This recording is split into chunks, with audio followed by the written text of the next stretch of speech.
어제 1월 18일 문재인 대통령의 신년 기자회견이 있었습니다. 제가 천천히 이제 살펴봤습니다. 꽤 공들여 준비한 흔적이 역력하더라고요. 근데 바로 그렇기 때문에 저는 굉장히 걱정스러웠습니다. 이 문재인 대통령과 권력의 핵심인 A4 작가들의 어떤 저렴한 영혼하고 저열한 지력이 눈에 훤히 보이니까요. 거짓말에 책임호도 사실 왜곡에 동문서답에 무지 착각 이게 그냥 지천으로 그냥 이렇게 널려 있더라고요. 원래 이제 이런 얘기를 하면은 한 얘기를 가지고 주로 이제 막 그냥 비판을 합니다. 제일 많이 비판받은 거는 이명박 박근혜 두 전직 대통령 사면 문제하고 또 하나는 16개월 유아 사망 사건 즉 정인이 사망 사건 관련된 망언이죠.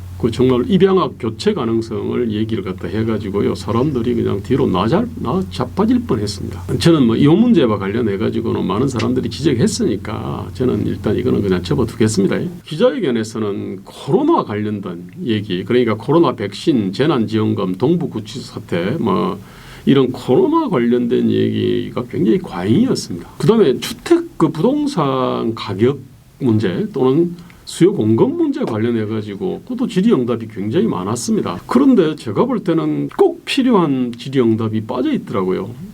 그게 뭐냐면은 탈원전 문제입니다. 이게 지금 산업 생태계 자체가 거의 고사 직전인데 여기에 대한 질문이 없어요. 근데 월성 원전 관련된 감사 문제에 대한 질의응답은 있었습니다. 그런데 탈원전 이거 자체에 대한 어떤 질의응답은 없었습니다. 그리고 지금 심각한 청년 일자리 문제나 저출산 문제나 지금 지방대학의 지금 소멸 관련된 질의응답도 없었습니다. 제가 볼 때 이거는 문재인 대통령의 문제라기보다는 좀 출입 기자단들의 문제 같습니다. 이게 출입 기자단들이 사실 여기에 대해 질문하면은 문재인 대통령이 A4 작가들하고 협의해가지고 답변하긴 하거든요. 정인이 사건 관련해서도 이걸 보니까요. 이게 원래 입양아 문제가 아니라 아동 학대 문제라는 거를 이구동성으로 얘기했습니다. 근데 처음부터 이제 청와대 반응이 이걸 입양아 문제로 봤거든요. 이게 그래서 사람들이 그게 입양아 문제가 아니고 아동 학대 문제다 이렇게 얘기를 했음에도 불구하고 문통의 머리에 한번 딱 그냥 이게 입양아 문제다라고 이게 각인이 되니까 그게 교정이 안 되는 거예요.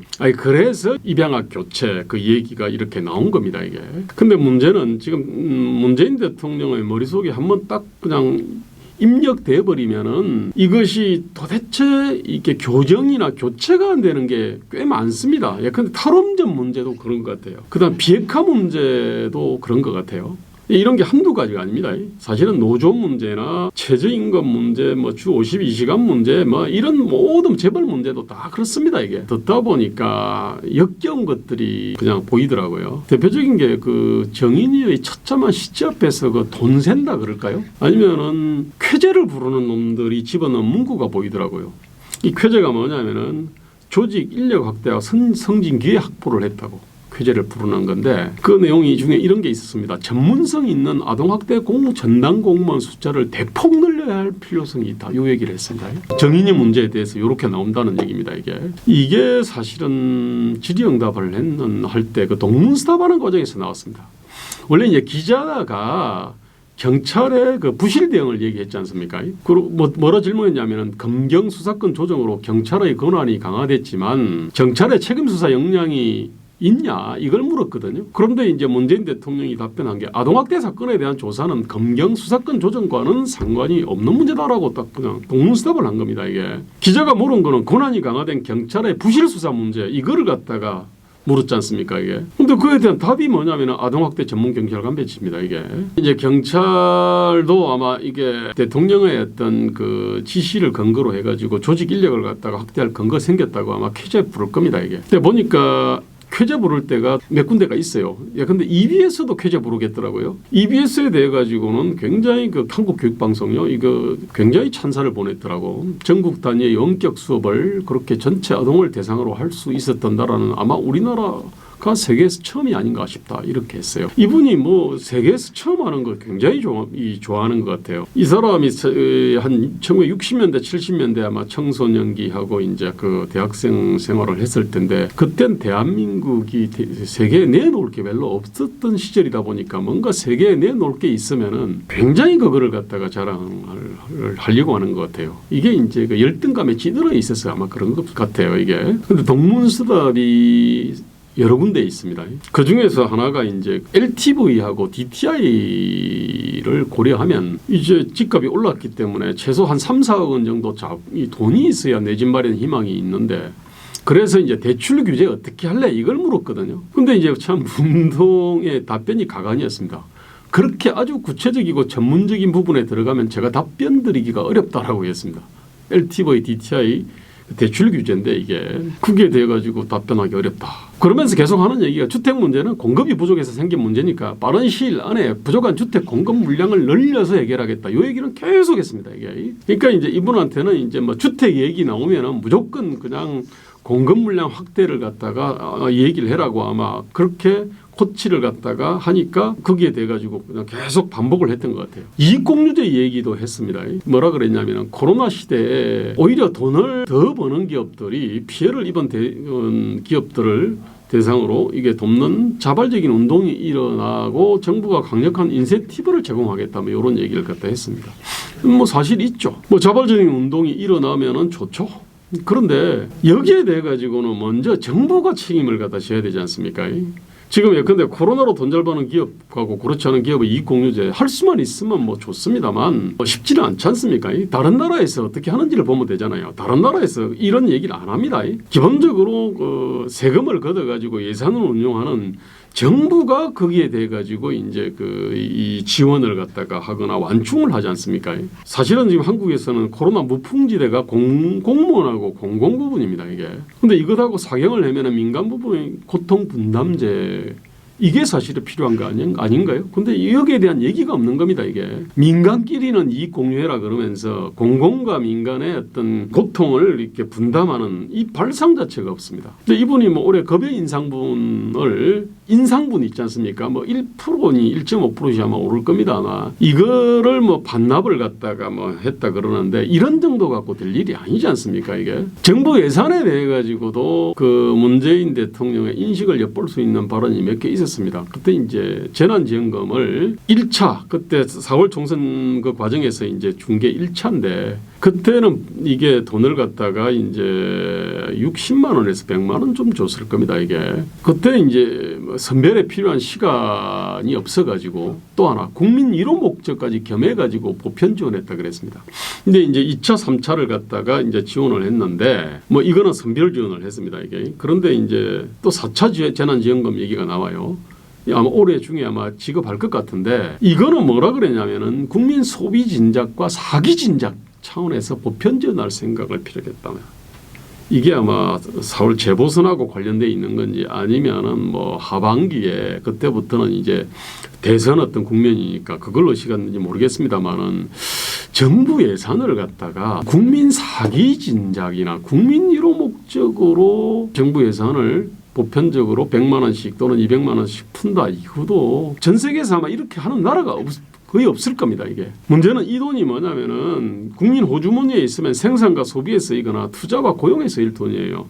그 생산이나 소비를 하거나 투자나 고용할 때 굉장히 효율성을 따지게 돼 있지 않습니까 이게. 그런데 지금 이제 보편적으로 100만 원, 200만 원씩 쫙 뿌려버리면은 이걸 갖다 엄밀히 이렇게 생산성을 따지거나 효용성을 따질 수가 없잖아요 이게. 근데 문제는 이런 거를 갖다가 쏘겠다는 얘기를 아주 뻔뻔스럽게 참 한다는 것도 참 이 사람들이 정말 정부 예산을 어떻게 생각하나 그런 생각이 들었습니다. 그 여러 번 백신 접종 무료라는 말을 갖다가 많이 했습니다. 무료입니다 이게.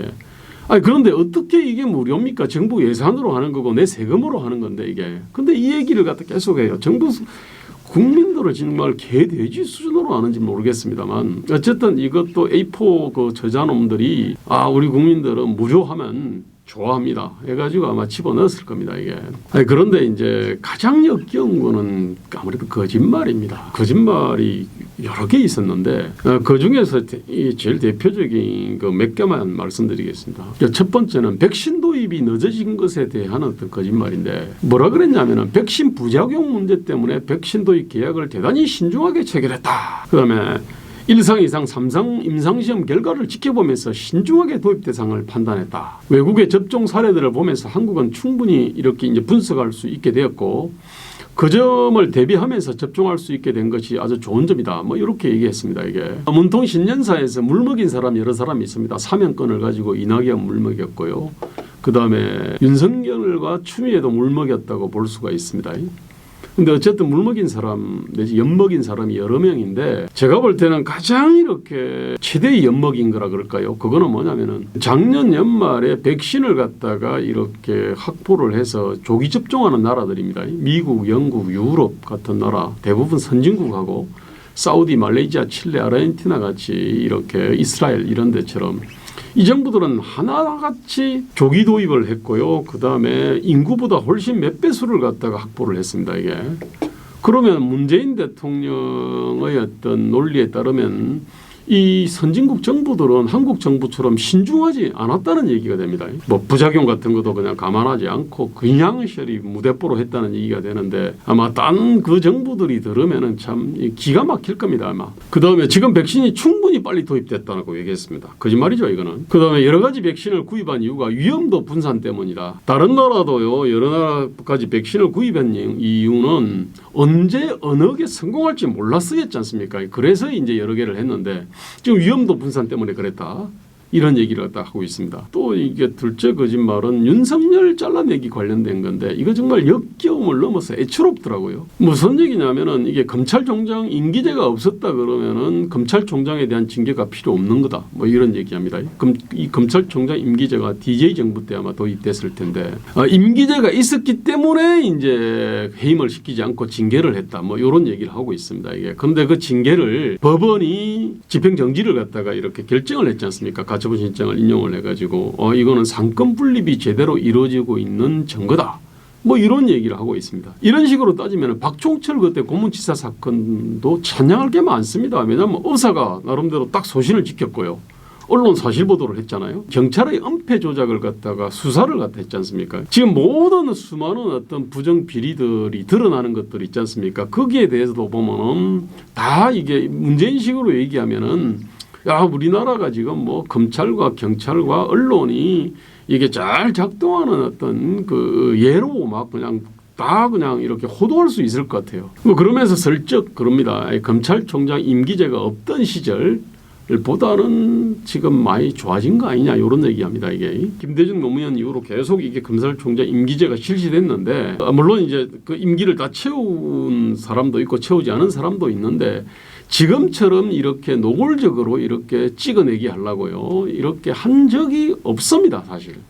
이건 정말 사상 초유의 일인데 이걸 갖다가 그 DJ 그 이전하고 비교를 해가지고 지금이 좋은 거 아니냐? 깨놓고 말하면요. 그때도 YS 때도요. YS의 어떤 김현철 아들이나 친인척들을 갖다가 다 구속을 했습니다. 거기에 대해 가지고 검찰총장을 잘라내려고 하지 않았습니다. 사실은 이게 검찰총장 임기제 실시 전보다 좋아졌다. 이거는 제가 볼 때는 이거는 아마 이승만 박정희 시절보다도 제가 볼 때는 이거는 좋아진 거 아닙니다. 더 나빠진 겁니다. 이게 유일한 비교 그 대상은 중국이나 북한이 아닐까 싶습니다. 그러면서 뭐 추미애 그 윤석열 갈등을 갖다 검찰 권력을 견제하기 위한 문민 통제를 하기 위한 갈등이 생길 수도 있다는 것은 민주주의의 일반적인 과정으로 이해할 필요가 있다 하면서 참 더러운 수작을 갖다 아름답게 포장하려고 노력을 갖다 합니다. 그러면서 슬쩍 그렇게 건드리더라고요. 법무장관하고 검찰총장이 개인적인 감정 싸움처럼 비치면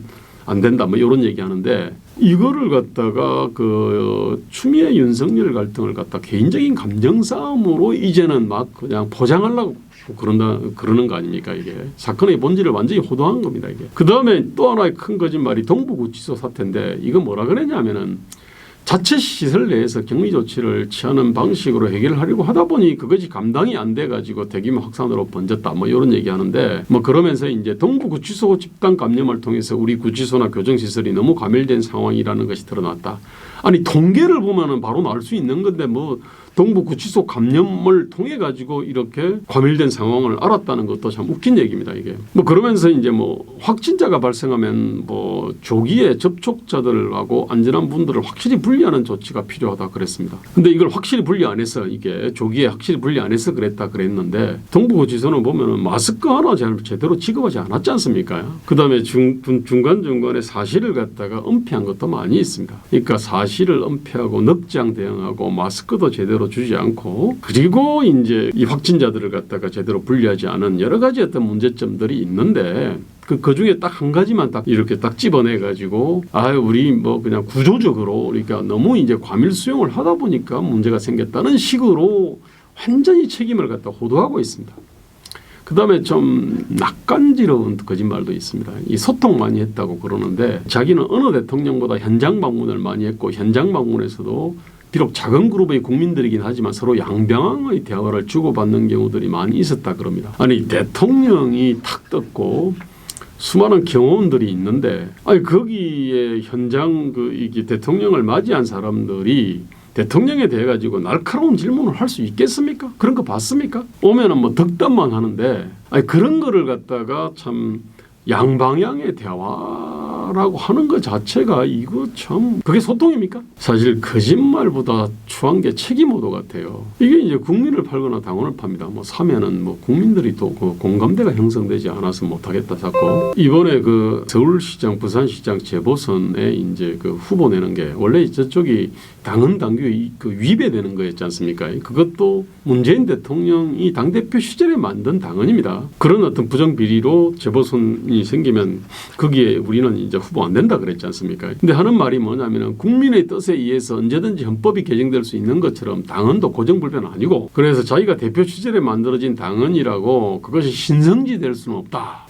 민주당의 당원들이 당헌을 개정하고 후보를 내기로 결정한 것이니까 민주당 당원들의 선택을 존중한다. 분론 이런 얘기했습니다. 이거를 갖다가 지키기 위해 가지고 조금도 사실은 노력하지도 않고 그에 대한 전혀 어떤 책임성도 없습니다. 이 사람은요 자기가 그냥 하고 싶은 거는 전부 그 국민의 뜻입니다. 자기가 하기 싫은 것도 국민의 뜻입니다. 그냥 주택 부동산 가격 급등 문제에 관련해서도 책임을 갖다 호도하려고 했습니다. 이거는 뭐 통계도 제대로 읽지 못했고 인과관계도 제대로 짚지를 못했습니다. 이게 계속하는 얘기가 세대수가 2020년에 갑자기 61만 세대가 늘어났다 이겁니다. 이게 그러면서 자기는 전 정부보다도 공급 많이 했다고 그럽니다. 근데 하도 세대수가 많이 늘어났고 이 사람들이 다 집을 사겠다고 덤비니까 주택 공급 부족이 이제 발생했다 이런 얘기하는데. 이것도 뭐냐면 전 정부보다 공급 많이 했다는 것도 거짓말입니다. 그다음에 61만 세대가 늘어난 것은 사실인데 이게 대부분 1인 가구거든요. 1인 가구는 아파트를 살려고 하지 않습니다. 최소한 2인 이상 가구가 주택을 갖다가 이제 살라고 그러지 않습니까? 1인 가구는 원룸에 들어가거나 아니면은 적어도 그 주택을 갖다 살려고 하지 않은데 이 사람은 논리가 뭐냐면은 2020년에 갑자기 61만 세대가 늘어나서 공급을 갖다가 뭐 사겠다고 수요가 늘어나니까 자기들이 엄청 공급을 열심히 했음에도 불구하고 모자랐다. 그러니까 별로 책임 없다. 이런 얘기거든요. 이게 이런 식으로 어떻게 이렇게 책임을 갖다가 이렇게 어설픈 논리, 통계 조작, 통계 왜곡을 통해 가지고 이렇게 책임을 갖다 회피하려고 하는지. 근데 가장 치명적인 거짓말은 북한 핵과 관련된 건데 이런 얘기입니다. 북한이 여러 가지 뭐 핵을 증강한다든지 여러 가지 무슨 무기 체계를 고도화시키는 거는 이게 결국 비핵화하고 평화구축 회담이 아직 타결이 안 돼서 그랬다. 이런 얘기합니다. 이게 즉 회담이 타결이 안 됐으니까 북한이 저걸 한다. 그럼 회담 타결이 안 되면은 북한은 그냥 핵을 계속 증강하고 무기체계 고도화도 해도 되는 거예요. 이게 한국은 지금 여기에 대해 가지고 방어 무기조차도 지금 이제 고도화하지 않고 있지 않습니까?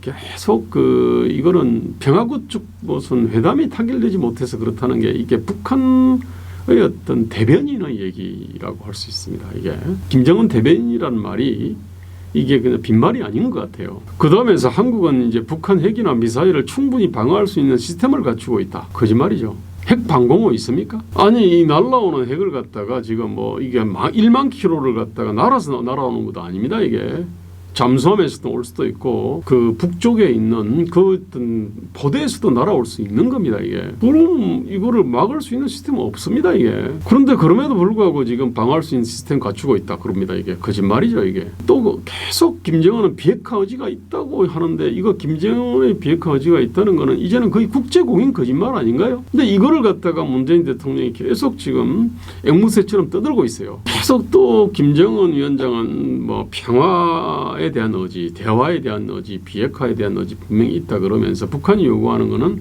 미국으로부터 확실하게 체제 안전을 보장받고 미국과의 관계가 정상화돼야 된다. 이것이 요구다라고 얘기하는데, 아니 체제 안전인을 미국이 보장합니까? 아니 자신들의 어떤 무력하고 그 다음에 인민의 어떤 지지가 이게 보장하는 거지. 이건 미국이 이렇게 보장해라고 하는데, 그러면서 지금 핵 들고 위협을 하는 거 아닙니까? 이게 말도 안 되는 얘기인데 지금 이걸 갖다 또 계속 반복하고 있거든요. 이게 북한 대변인의 주장입니다. 이게. 그 다음에 재벌하고 중대재해를 또 연결시키더라고요. 재벌 문제에 있어서 중요한 부분은 우리가 이제는 더 이상 일하다가 죽는 그런 사회가 돼서는 안 된다. 재벌이 잘못해가지고 이게 산업재해가 생긴다는 요 논리거든요. 이게. 그러면서 이제 재벌 대신에 대기업을 또 얘기합니다. 이 대기업들이 하청을 통해서 위험을 외주화하고 외주화된 위험에 대해서는 책임지지 않는 일들이 되풀이 돼서 중대재해들이 계속된다. 이전에도 제가 말씀을 드렸지만은 300인 이상 대기업에서 산재 잘 발생하지 않습니다. 이게 오히려 5인 이하에서 많이 발생합니다. 그거는 재벌 대기업의 그 1차 하청도 아니고 2차, 3차, 4차 하청인데 이거를 갖다가 이게 재벌 대기업 보고 책임질 수 있나요? 그 다음에 이 건설 산업에서 산업재해가 많이 일어나는데 건설 사업은 6차, 7차, 8차 하청까지 쭉 내려가지 않습니까 이게.